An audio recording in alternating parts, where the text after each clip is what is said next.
what time it is to be an investor.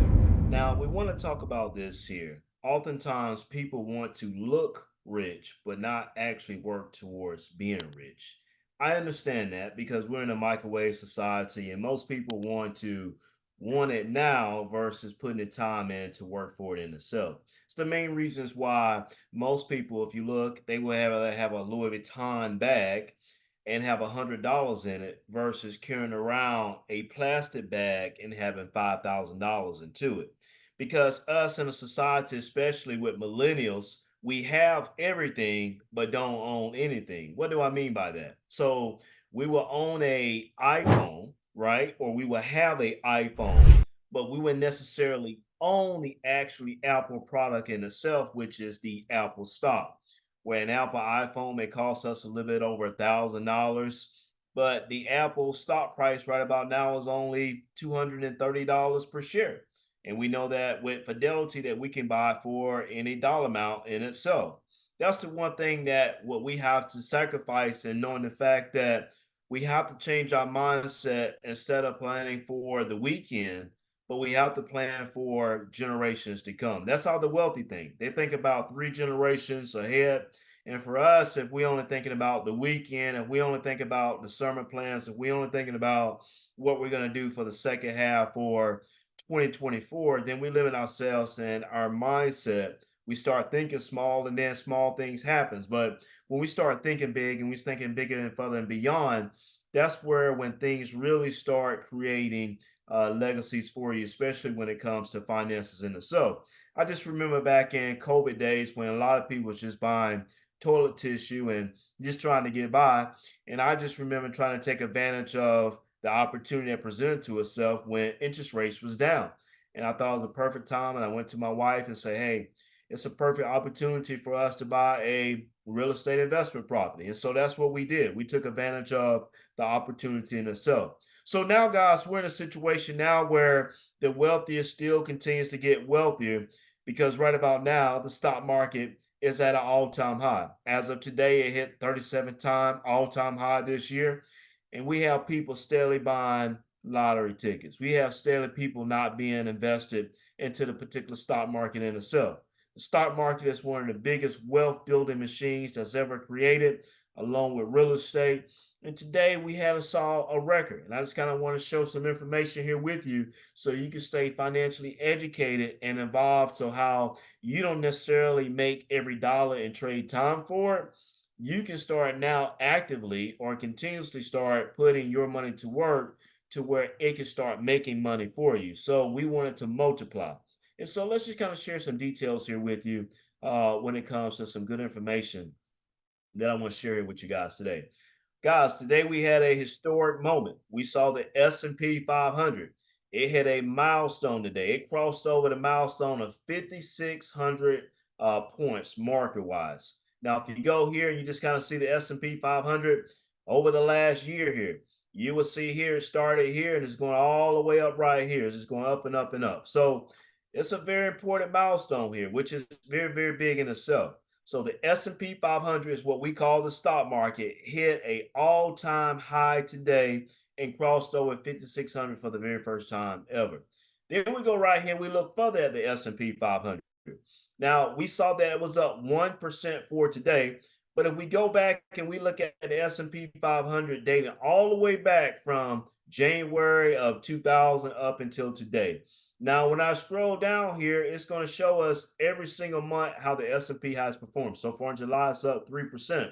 But if I take you all the way down, I show you from January 2000 up until we get up until today, the S&P 500 is up 283%. Now, if you take 283%, all right, we want to take 283% and you divide that by 24 years. That's going to give you an average annual return of about 12%. That's why it's important to invest because our savings accounts are not giving us 12% annually per year in itself, right? And so we want to be actively putting our dollars in positions to where it can actually win for us, not just look like it, but actually help us to win in itself. Now, let's talk about this here. I mentioned Apple a little bit earlier, but let's go and look at some steeper numbers behind this here. Apple, as of today, is now up almost here. Not almost, it's actually up 7 straight days. So when we go right here and we look at this here on investing.com website right here, we see that Apple stock was up 1.85% today. It's at $232 per share. Now, when we go and we look at this right here, you're going to see right here from July 1st all the way here to July 10th. Let's count it up. One, two, three, four, five, six, seven. So Apple is up 7 straight days in itself here. Now, I mentioned here in our second half recap here as far as what stocks to own in the second half of 2024. When we had our mid cap financial class a couple weeks ago, I mentioned Apple as one of them simply because Apple introduced about 3 weeks ago how they're introducing artificial intelligence in their future iPhones. Apple announced today they're shipping out 10% more iPhones that they did this year than 2023. Now, if you notice, a lot of these iPhones are shipped in the second half in preparation for right when holiday season come around, just right in time here. So we like Apple. Apple has been around for a long time. That stock is up a little bit over 20% so far this year. It's been a little bit laggard compared to some other big tech companies, but Apple in itself is a stock to own. Another stock to own, and what we've been talking about for the last couple of years, and it's the Wall Street darling, what everybody's been owning in itself, but we've been in it now for a couple years since the stock split here. We see Nvidia was up 2.63% today. And if we go and we look from January 1st till today, and we scroll down right here, we will see that Nvidia now is up 172%. Wow, guys, this has been amazing. This has been amazing because many of the Less Win Financial members, when you look inside of your portfolios, when we gave the class to you 2.5 years ago to own Nvidia, you see now portfolio is up 350% with NVIDIA into it. We're just steadily seeing the portfolios go up simply because we've been into NVIDIA for a long time in itself. Now, we want to not just look like we're winning, but we actually want to win. So when we talk about our $2,500 savings challenge, we're now in week 57 here. So we want you to still actively still be participating into this here on a weekly basis. At $2,500, if you feel like you can do more, double it up. So we're right here in week 27. That's $54 deposit right here into your savings account. Next week, we're going to be right here in week 28. That's going to be $56 going into your savings account. So by the end of the year, we should have a goal right here where we should have $2,500 in our savings challenge. Again, if you feel like you should want to be doing more, you can double it up. Or if you feel like maybe it's too much, then you can do half of it and say $1,250 in itself here. All right. So the last thing I want to share here with you guys is a highlight of a Less Win Financial member. She's 34 years old. She has $101,000 now in her 401k with her job, which is a big milestone. We spoke to her yesterday.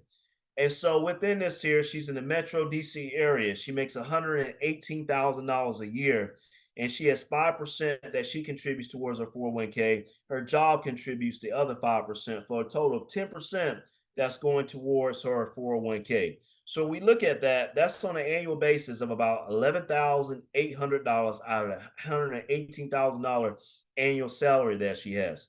I want to show you here how much that's going to grow into for her over time in itself, because the earlier that you start, the more time and the more compound interest is going to work for you. So we want to pull up here a calculator to show you what exactly that's going to grow into. So, and we use investor.gov website here. We're going to see here an initial investment. She just crossed over $100,000 into her 401k. I'm so excited for her. On $11,800 between her 5% every single month, her job 5% every single month, that's $980 a month that's going into her 401k account where her job matching contributions. She's 34 years old. When she turns 60 here, we're putting a 26 year time frame when she turns 60. We go right here, we look at this estimated interest rate. She's averaging about 10% average per year returns, and we take this on an annual basis. We calculate right here. In 26 years, when she turns 60, she's going to have close to $2.5 million inside of her 401k account. Guys, that's awesome. That's amazing in itself here. And she's a single parent mother that's not married with a couple kids here in itself. That's what we like doing here at Let's Win Financial, helping members create financial legacies to come in itself. Guys, this is going to be a great year. Continue to have your money working for you. Let's continue to win.